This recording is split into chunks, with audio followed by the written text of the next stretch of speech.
The research budget that we're working on for the Oregon Potato Commission, and one of the biggest pushes this year is making sure that we help keep our regional experiment stations open in the different growing regions, and that's the basis by which a lot of the research is disseminated, and problems that growers have on an individual basis on the year, that's where they go. And we've lost several of our potato personnel in the state of Oregon. Steve James retired, Bill Jensen passed away just recently, and Dan Hain retired out of the Hermiston station. And so with the retirements and the loss of other people, we've got to make sure that we try and keep our potato specialists in place. And the economic situation in Oregon has gotten rolled back to the point that the funding that comes through them for these experiment stations has continued to get cut. Last year I think it was a 15% cut, and it could be as much as 25% this coming year as they're preparing their budgets. So the Potato Commission is pushed to put additional funds in that direction so that we can make sure that the state and the Department of Ag, or not the Department of Ag, but the Crop Soil Science Department at OSU sees the relevance of the potatoes to the industry, within the industry we represent in Oregon, because there will be tough cuts made, and we're trying to position the potato people and the potato industry still in the forefront. So some of our additional dollars that the Commission put in this year went to help subsidize that, to keep those people in place, so that as research projects are needed and questions come up, we've got qualified personnel to step in and resolve those problems or help solve the problems that they can. One of the things that the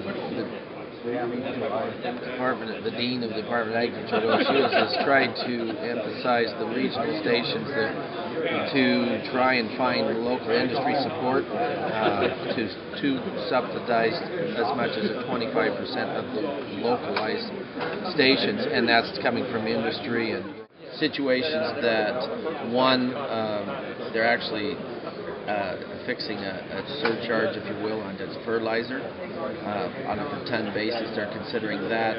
They're looking at growers' contracts of just an additional assessment. In our region, there's a lot of specialty seed crops, carrot seed contracts, bluegrass seed contracts, as well as seed potatoes, and they're trying to add on it's a relatively minimal charge, but trying to get everybody in the region to help subsidize to keep their local stations open. And so there's other avenues that are occurring to help meet that 25% that's a target for each localized station.